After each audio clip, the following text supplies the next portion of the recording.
oil industry. He would first attain political office as a Texas congressman in 1966, but then lose his bid as a Texas senator in 1970. It was at this time that Nixon appointed Bush as an ambassador to the United Nations.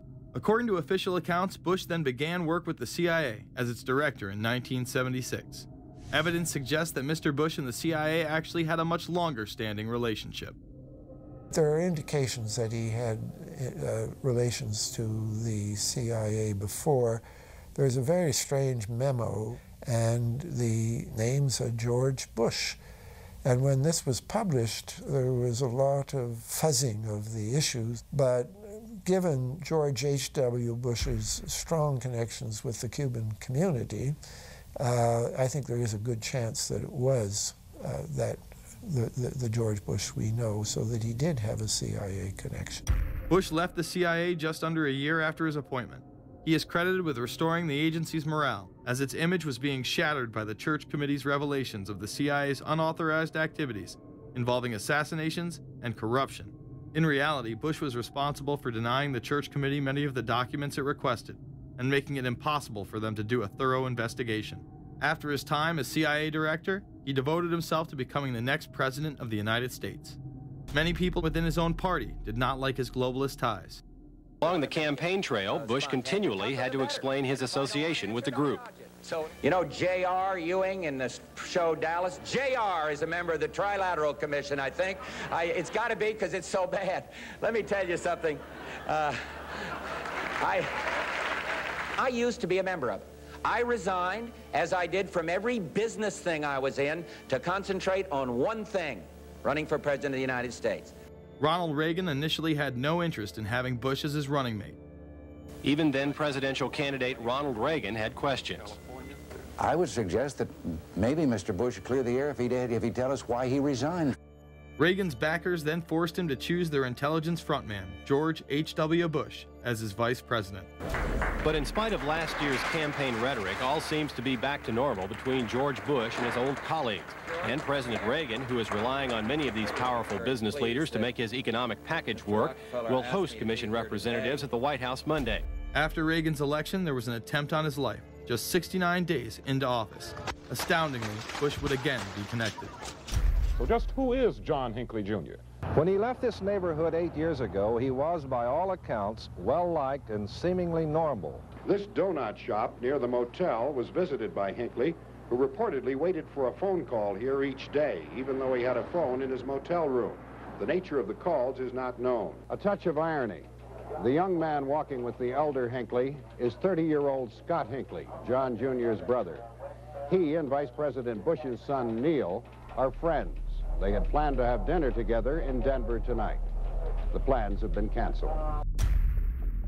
We were told Hinckley was a madman acting alone. If that was the case, why was he making phone calls from a payphone down the road instead of his hotel room? Why was the would-be assassin's brother a family friend of the man who stood to gain the presidency? While Reagan led the nation in the public eye, Bush exploited his power through the largely unknown Continuity of Government Directive.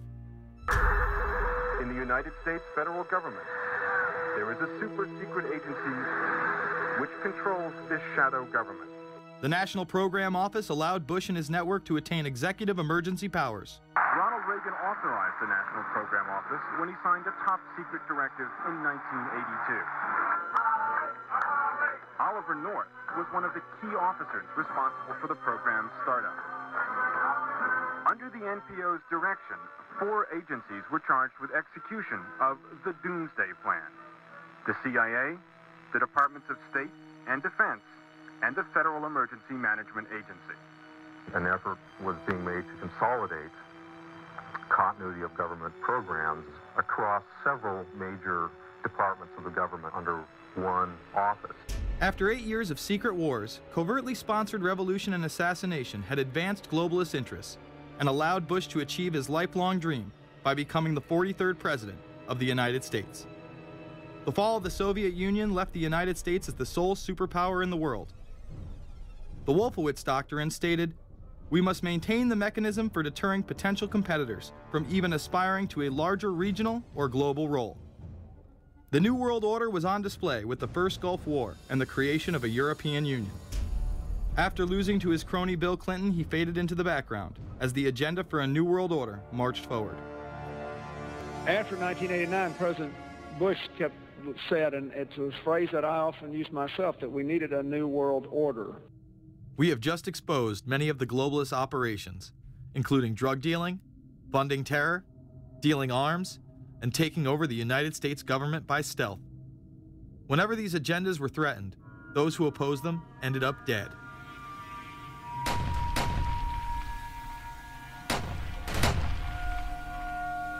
We've got some difficult days ahead, but it really doesn't matter with me now, because I've been to the mountaintop.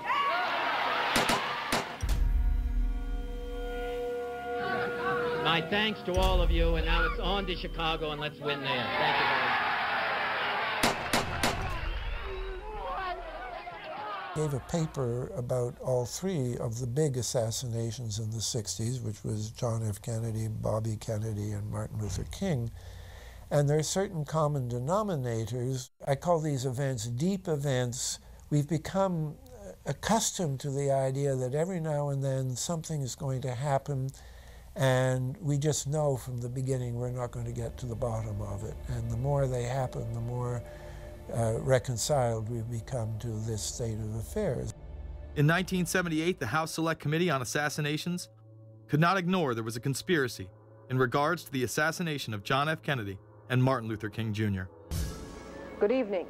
A congressional committee has concluded that President John Kennedy and civil rights leader Martin Luther King Jr., both of them, were probably killed as the result of conspiracies.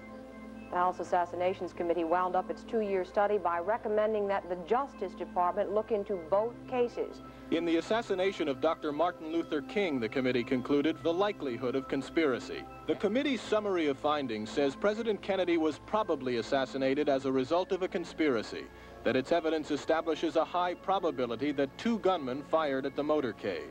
The committee concluded that President Kennedy did not receive adequate Secret Service protection in Dallas, that the CIA was deficient in sharing information before and after, that the Justice Department and Warren Commission failed to pursue possible conspiracies and made their conclusions too definite. There seems to be no debate that the CIA and Secret Service were involved in the assassination, as you can clearly see 2 Secret Service agents being taken away from their positions at the back of Kennedy's vehicle just moments before the assassination.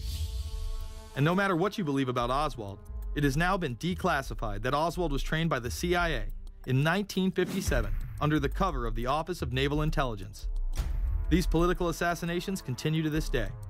The 11-person jury in the inquest must decide if these stills, never before seen of Diana in the Mercedes and then the crash, are the frantic moments after a tragic accident or the aftermath of a calculated murder. Mr. Al-Fayed? Mohammed Al-Fayed, Dodi's father, has long since made up his mind. I believe that my son and Princess Diana have been murdered by the royal family. He claims Diana was pregnant and about to announce her engagement to his son, an embarrassment so great, he says, that Prince Philip commissioned British Secret Service to kill the couple.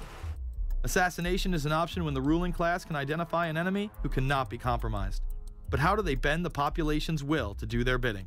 Well, the false flag operation is one in which the attacker carries the flag of someone else. It's usually a military operation, and the purpose, of course, is to create the impression that the attacker is someone else.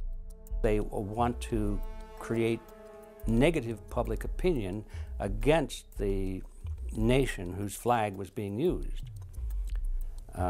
Or they may even not use a flag at all. This sort of thing is done all the time, and it's certainly not unique in history. I think we've been seeing a lot of it lately. Americans are easily motivated by false flag operations, and I think it's inevitable that we will see false flag operations in the near future. It is used in order to seize power at an accelerated pace. A very well-documented modern example of this is the Tonkin Gulf incident. There were 2 sets of Tonkin Gulf incidents. The first one on August 2nd were real but trivial. The second on August 4th, 2 days later, were the ones to which we actually sent planes off in retaliation and were